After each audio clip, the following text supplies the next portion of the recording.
Good morning, everyone. I'm Hawley Johnson, Associate Director of Columbia Global Freedom of Expression. It is a privilege to welcome you to the 10-year anniversary celebration of our initiative. This event marks a decade of significant collaboration, notably with UNESCO and Guilherme Canela, which has greatly contributed to our growth and the strengthening of our efforts. The day-long event is being generously live-cast by the Internet Society, so I would like to extend a warm welcome to all our online guests and thank the Internet Society for their kind support. And thank you all for joining us today under what are undoubtedly extraordinary circumstances. Given the current turbulence, both here and on campuses across the United States, we were faced with a challenging decision, whether to postpone or even cancel today's event. However, we decided it was crucial to convene as a community to reflect on the international norms and best practices to protect freedom of expression. The title of today's event, Safeguarding Freedom of Expression, the Role of Judicial Systems in Pivotal Times, speaks directly to the critical juncture at which we find ourselves, not only for our university, but also for the broader landscape of democracy. This includes the rise of populism and authoritarianism, as well as the threats posed by climate change and artificial intelligence. These are formidable challenges to humanity, demanding attention and action. It is not a time to be silent, but to speak out in defense of international norms on freedom of expression. The international human rights system was established following World War II to codify principles and practices to guide states in protecting fundamental rights. Today, our aim is to reaffirm and reflect on those standards. When tensions rise, we need them most. While we are based at an American institution, our initiative has a global perspective. The International Covenant on Civil and Political Rights is our touchstone.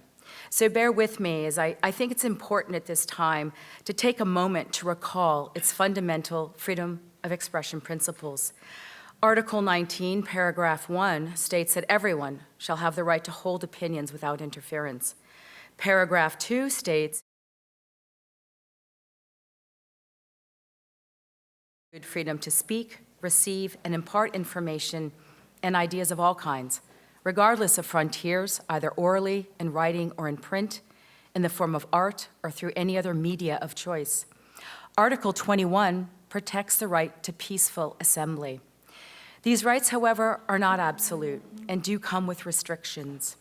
Thus, Article 19, paragraph 3 states that the exercise of these rights carries with it special duties and responsibilities. It may therefore be subject to certain restrictions, but these shall only be such that are provided by law, clearly defined, and are necessary and proportional to protect certain enumerated rights and societal interests. In recent years and days, we have all had to think about what are the necessary and proportionate restrictions on freedom of expression in democratic societies. The thresholds on when to act are not often clear and are often contentious. International human rights law does provide some guidance. Article 20 of the ICCPR, for instance, prohibits propaganda for war, as well as advocacy of national, racial, or religious hatred that constitutes incitement to discrimination, hostility, or violence. While there is no international consensus on when speech becomes dangerous, the Rabat Plan of Action offers a 6-part threshold test on the distinction between freedom of expression and the incitement to discrimination, hostility, and violence. These are the principles that global freedom of expression seeks to advance. Global freedom of expression was launched in 2014 by our visionary and steadfast founding director, Dr. Agnes Callamard, and then president of Columbia University and First Amendment scholar, Lisi Bollinger.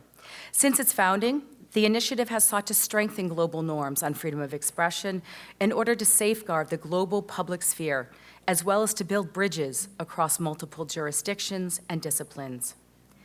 By focusing on the institutions of justice and surveying and analyzing related international, regional, and national jurisprudence, the initiative contributes to a comparative understanding of global trends. Key achievements over the last years include the development of our now flagship global case law database, which on average has between 5,000 and 7,000 views per day.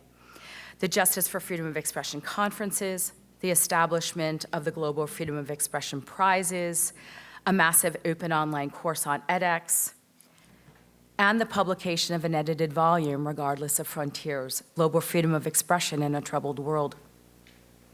Today, we are privileged to have with us an incredible community of legal and issue area experts whose contributions have been invaluable. While Dr. Agnes Kalamard could not join us, we are pleased to welcome my former colleague, Bach Vezjanov, who joined us in 2015, and several other founding supporters, including several speakers here today, as well as Dr. Doreen Weissenhaus, Peter Misek, Bob Balin, Dinah Pohn-Kepner, Karen Karlaker, among others. Unfortunately, some of our core supporters could not be present today, but are with us in spirit, including Judge Fernando Biocalti, Barbara Bukowska, Dr. Abelter Godioli, David Kay, Tarlik McGonigal, Jacob Mishangama, Dario Milo, Peter Norlander, Judge Darian Pavley, Monroe Price, Professor Emeritus Dr. Dirk Voorhoef, and John Yegansu. We have a very exciting two-part program today. Our joint conference with UNESCO will run until 3:30, with a break for the networking lunch and a book conversation. The conference will then be followed by the 2024 Global Freedom of Expression Prize ceremony starting at 4 p.m.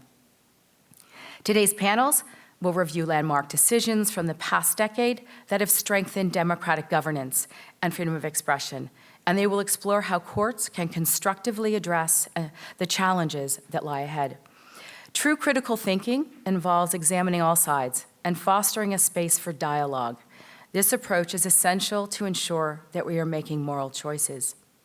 Today, we aim to engage in such critical discussions, examining the robust role judicial systems can play during these turbulent times. So thank you for your commitment to this dialogue, and we look forward to a day of thoughtful and productive discussions. Our next speaker was supposed to be Catalina Botero Marina, our dear former director. She unfortunately has fallen ill and is unable to be with us today, but she did ask that I convey some of her remarks, so I will be brief. Sorry to continue to talk. She wanted me to convey that for a decade now, the initiative has been at the forefront of academic research and the dissemination of global standards and best practices on freedom of expression. Over this period, Columbia Global Freedom of Expression and UNESCO have jointly developed incredible resources that seek to widen and deepen our understanding of this core value that underlies all democratic societies. We could not have had a better ally than UNESCO. From the very beginning of our initiative, UNESCO has been and still is a key partner in our cause. Their invaluable support throughout the years has allowed us to realize a diverse range of projects that strengthen freedom of expression. UNESCO's sponsorship has been instrumental to the evolution of Columbia Global Freedom of Expression's database, which as of today hosts over 2,200 case analyses in English of significant court decisions from over 130 countries. In her role as the Dean of Los Andes Law School and the UNESCO Chair on Freedom of Expression, she led a team of researchers to develop the Spanish language database and to provide materials for UNESCO's judges programs. And that database now hosts more than 400 case analyses of landmark decisions. And UNESCO has further supported the linguistic expansion of the database into other languages, including Arabic, French, Russian, and Portuguese. To provide positive models and highlight best practices for their training programs, UNESCO has also helped the database grow thematically. Our partnership allowed us to add relevant case analyses into the database on emerging issues such as SLAPS, elections, COVID-19, and access to information, privacy, mis and disinformation, among many others.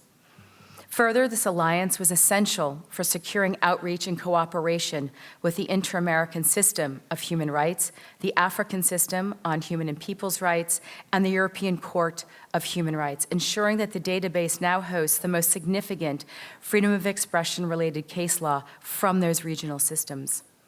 That collaboration enabled the creation of the special collection of the case law on freedom of expression, a paper series that systematizes the case law in the database to offer a global outlook of some of the most significant legal decisions adopted by national and international tribunals.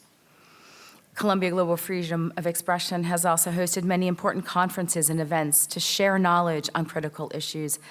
Back in 2022, under her leadership, Global Freedom of Expression and the World Leaders Forum, with the support of UNESCO, hosted a two-part conference to promote dialogue, as well as the exchange of experiences and best practices between domestic and international courts. Most recently, Columbia Global Freedom of Expression hosted over 20 webinars supported by UNESCO. Webinars in Spanish for the Latin American audience were done in partnership with Fundación para la Libertad de Prensa in Colombia. A webinar series in Portuguese and English was launched in partnership with the Sao Paulo School of Judges. Another series designed for audience in the Middle East and North Africa was done in cooperation with the Price Media Moot Court and Ain Shams Law School in Cairo, Egypt. Lastly, a series in French for Francophone audiences was conducted in collaboration with Article 19 West Africa. All of these endeavors embody the commitment to democracy and the rule of law that sustains this partnership between Columbia Global Freedom of Expression and UNESCO. So with that, I will now introduce Guilherme Canela, our next speaker, and he is going to join us remotely. So Guilherme is our long-term partner, and he is the chief of the section of Freedom of Expression and Safety of Journalists, Communication and Information Sector at UNESCO in Paris. Previously, he held the position of Communication and Information Regional Advisor for Latin America and the Caribbean at UNESCO Montevideo office.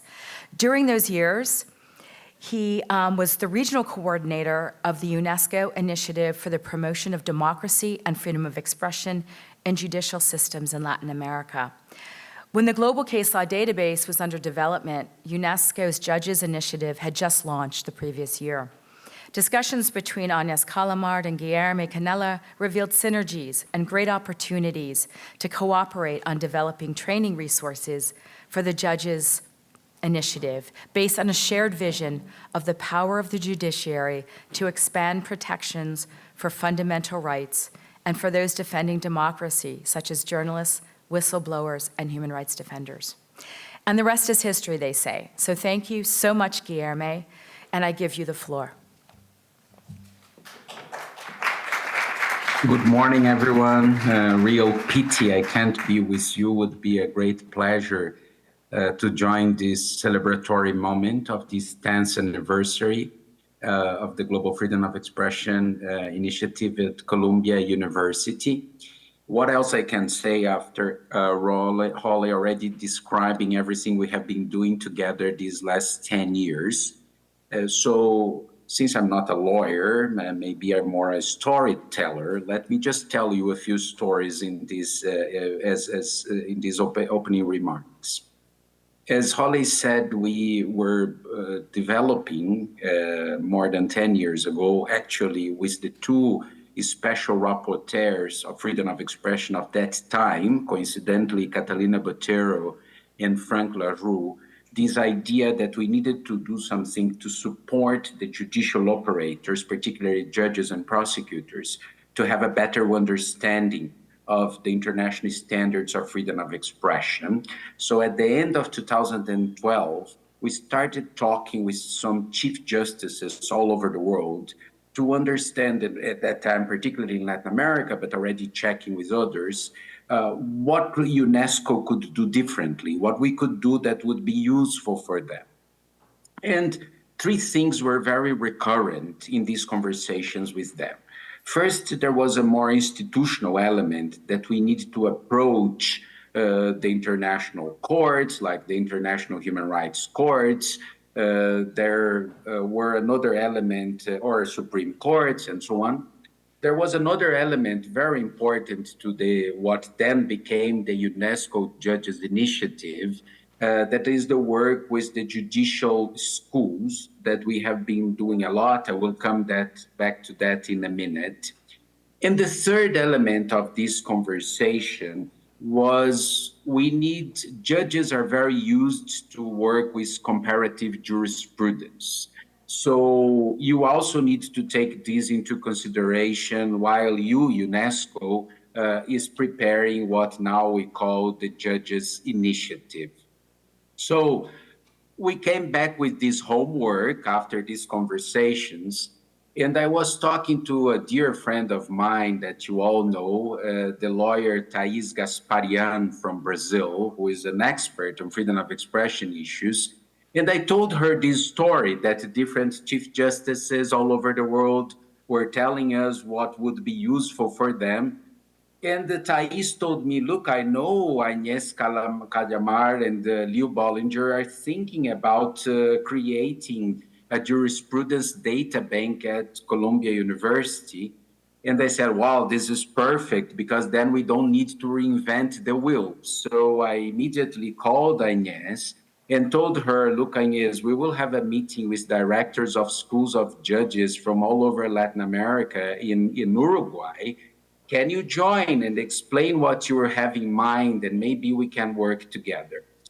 So as Hawley said, the rest is history. Agnes did join that meeting in Montevideo 10 years ago, precisely when Colombia was creating this initiative. And we started working together, and I won't repeat what Hawley just said. First, with the possibility of having more documents and cases in Spanish, and then expanding the outreach. But above all, the most important thing is really including the Columbia initiative as part of our training for judges and prosecutors, so they could use more and more these elements in their daily lives when they are taking decisions about freedom of expression issues or prosecuting cases that are related to these elements. So let me tell you another story that just happened this weekend. One of these judges, that is an alumni of our courses, called me and said, look, I have a particular case. I went to the Columbia database and I found all these different decisions about that, which is helping me a lot. I just want to make sure that you think those decisions are very interesting. And I said, yes, I think it's the case. And then a few days later, the judge sent to me her decision, and she was using a lot of the elements of the database in this particular case. And this anecdote is not an isolated case.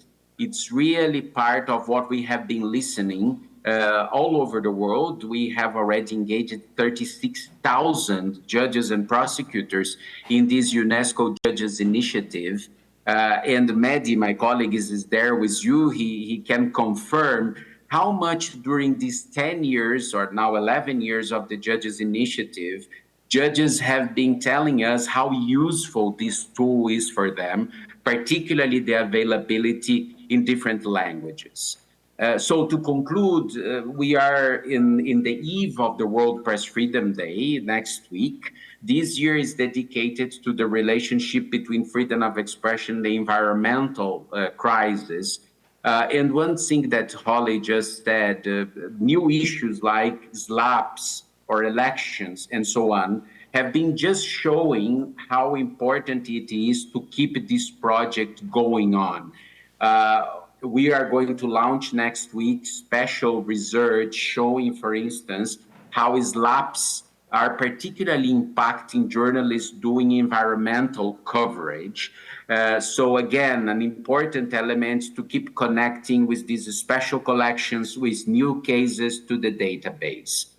To find out, so this event that you are having in Colombia today is particularly important in this momentum connected with the World Press Freedom Day, where we are trying to again call attention to specific issues and the role of the judiciary and other judicial actors in this situation. Next week in Santiago de Chile, we will have a special session in the Chilean Supreme Court to again connect these issues. Final thing, I couldn't end without thanking everyone, Agnès, Catalina, Hawley, your team, Columbia University, but also several of the donors of the UNESCO Judges Initiative throughout the years. We started with Ford Foundation, and then OSF, and then several donors under our multi-donor program on freedom of expression and safety of journalists. Without them, any of these would be possible. And of course, my fantastic team in Paris and different UNESCO offices all over the world, including Mehdi, who is there with you. So thank you so much. We also connected this with our Global Media Defense Fund this year. So it's really interesting to see this connection also with the Judges Initiative and our program for supporting lawyers, since this database is useful for all the different judicial operators. Thank you so much, and have a fantastic event this morning and later a great prize ceremony. Back to you, Hawley.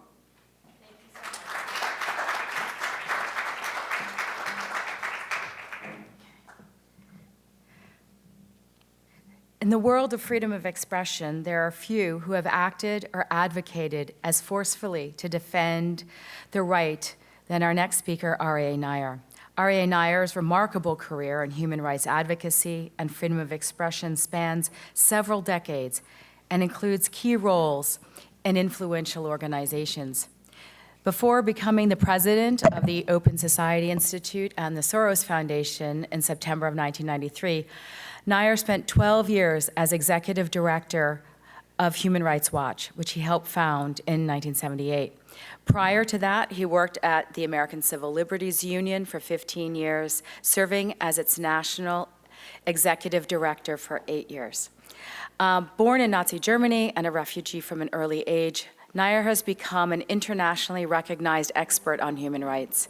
He has conducted investigations into human rights abuses in over 40 countries and has been a staunch advocate for international humanitarian law and accountability, playing a significant role in the establishment of the International Tribunal for War Crimes and Crimes Against Humanity in the former Yugoslavia. His life's work not only underscores the importance of freedom of expression and human rights, but also demonstrates the impact of committed advocacy on global standards of justice and accountability. Thank you, Aryeh. The floor is yours.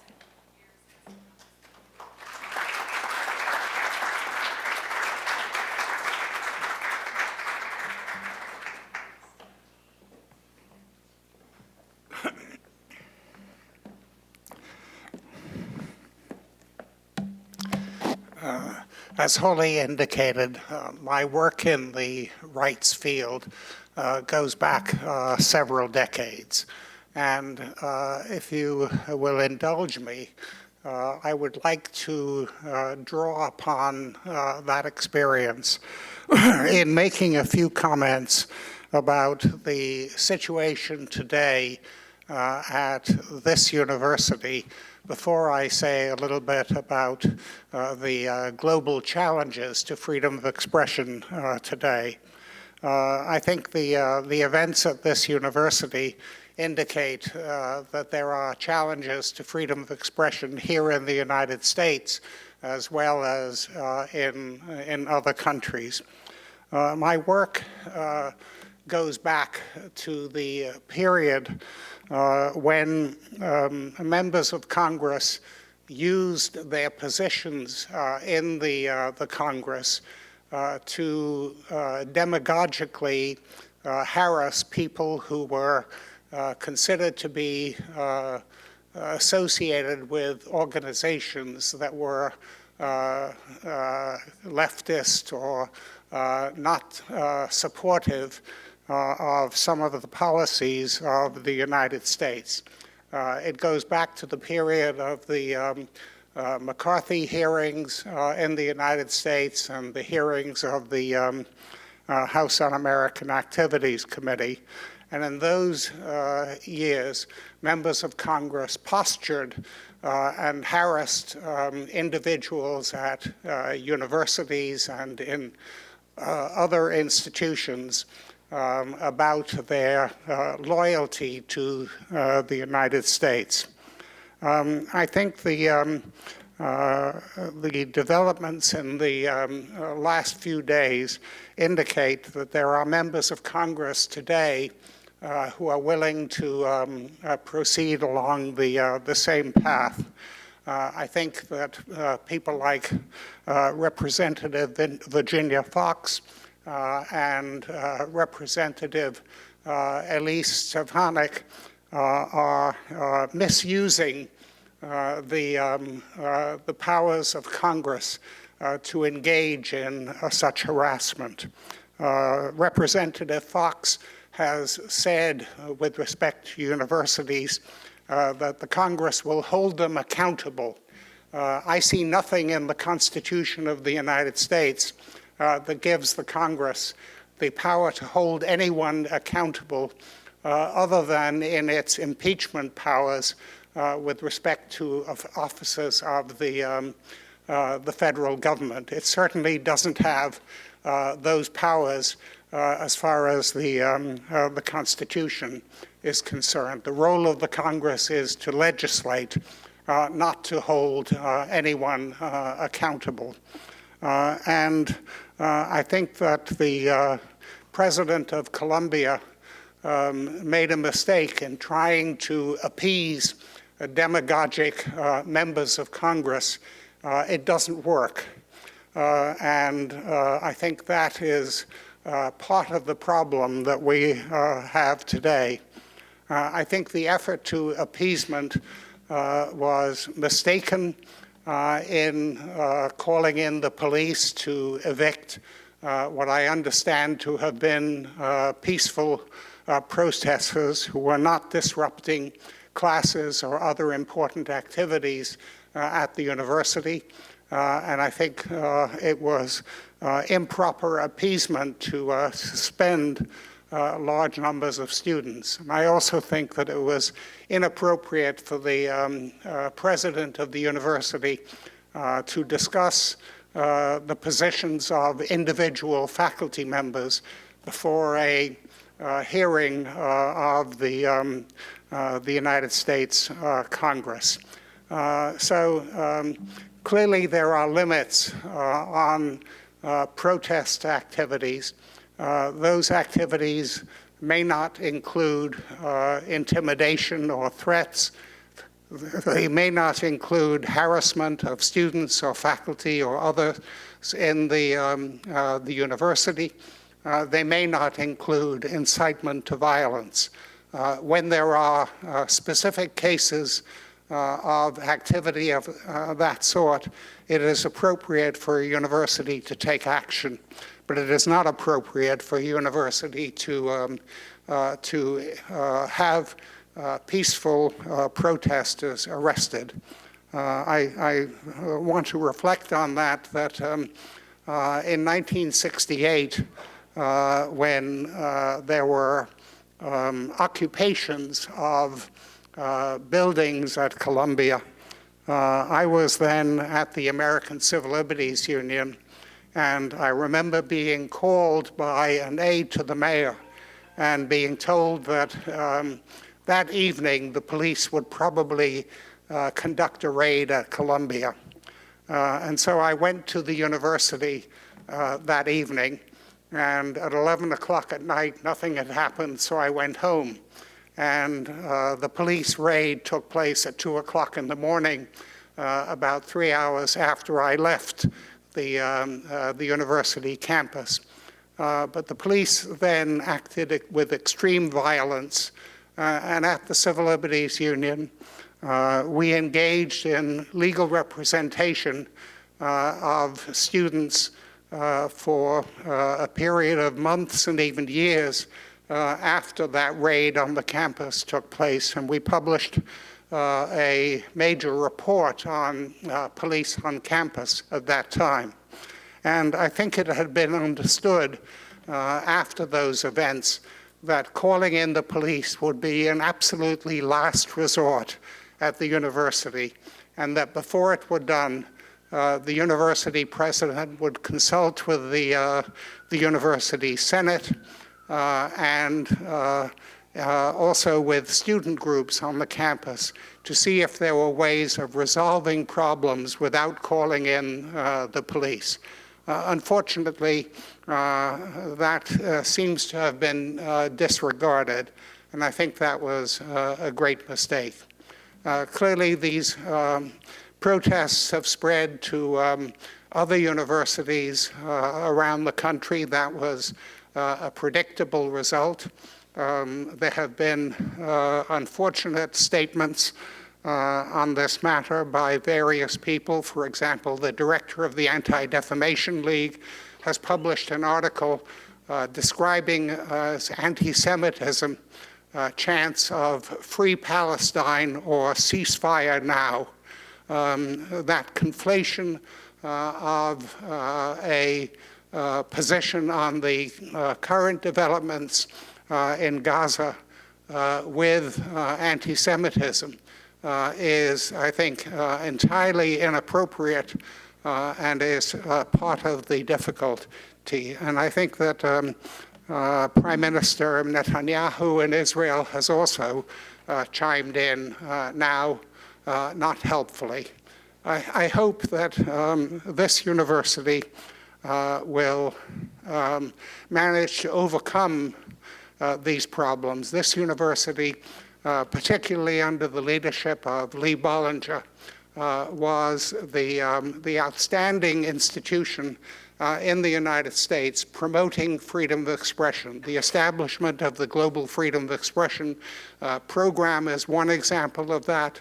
The establishment of the Knight Institute, which has become the leading litigation institution dealing with free speech in the digital age in the United States, is another indication of the leadership at this university. And I hope this university again provides leadership in this field. Let me now take a few moments to talk a little more broadly about the threat to freedom of expression today. We have contradictory developments. We have, on the one hand, regional court systems in Europe and Latin America and in Africa that have made great strides in the protection of freedom of expression. And today, litigating on behalf of freedom of expression in those courts and in the national courts, which take their lead from the international courts, has been of immense significance in protecting freedom of expression. On the other hand, we have a number of large countries which have been particularly repressive in the recent past. I would cite 5 of those countries. I would cite Russia, China, India, Turkey, and Mexico, and then a word or two about each of those countries. In Russia, during the Soviet period, there were, in the post-Stalin period, there were people sent to prison for exercising freedom of expression. But in the post-Stalin period, from Stalin's death in 1953 until the dissolution of the Soviet Union in 1991, there was no case that I can think of in which someone was killed because of their exercise of freedom of expression. And yet, in the current period, under Vladimir Putin, the most recent killing was of Alexei Navalny, and apparently he was continuing to be able to communicate a few ideas, even from a prison beyond the Arctic Circle, and with a 19-year prison sentence in front of him, that was not enough. And Alexei Navalny, as everyone knows, was killed. And before Alexei Navalny was killed, there were a number of other prominent dissenters. Boris Nemtsov, the journalist, Anna Politkovskaya, and others were killed under Vladimir Putin. And even those who have been sentenced to prison have been sentenced to extraordinary sentences that go beyond anything that took place in the Soviet Union in the post-Stalin period. So that Vladimir Kara-Murza has been sentenced to 25 years in prison for his efforts to criticize the war in Ukraine. As far as China is concerned, whatever movement there had been towards the rule of law and protection of freedom of expression has been reversed since the advent of Xi Jinping. And to cite one case recently that indicates the situation of freedom of expression in China, a professor of economics was sentenced to 4.5 years in prison for an article in which he questioned the financial expenditure on government salaries. To mention India, India is regularly referred to as the world's largest democracy. It has elections underway today, and yet India has been the site of more internet shutdowns than any other country in the world. And to use a particular case as an example, the BBC recently ran a broadcast dealing with Prime Minister Modi's role while he was the chief executive of Gujarat in dealing with Muslims in that province. And that was soon followed by a raid on the offices of the BBC by tax inspectors in India. To cite the case of Turkey, Turkey in recent years has generally vied for the status of being the country that imprisons the largest number of journalists. I understand that at this moment there are 43 journalists who are imprisoned in Turkey, supposedly for engaging in terrorism. And of course, Turkey defies the orders of the European Court of Human Rights, so that my colleague and friend, Osman Kavala, has been in prison now for the last 7 years, and the European Court of Human Rights has directed his release more than once, and he remains in prison. And to cite the case of Mexico, it seems to be the most dangerous country in which to be a journalist. There are more journalists who are killed in Mexico, so far as I know, than in any other country. I gather during the first 9 months of the past year, 8 journalists were killed in Mexico. And that kind of killing of journalists and killing of human rights defenders in Mexico has been a phenomenon that has continued from year to year. So on the one hand, we have courts in different parts of the world, principally in the Western Hemisphere, in Africa and in Europe, that are protecting freedom of expression.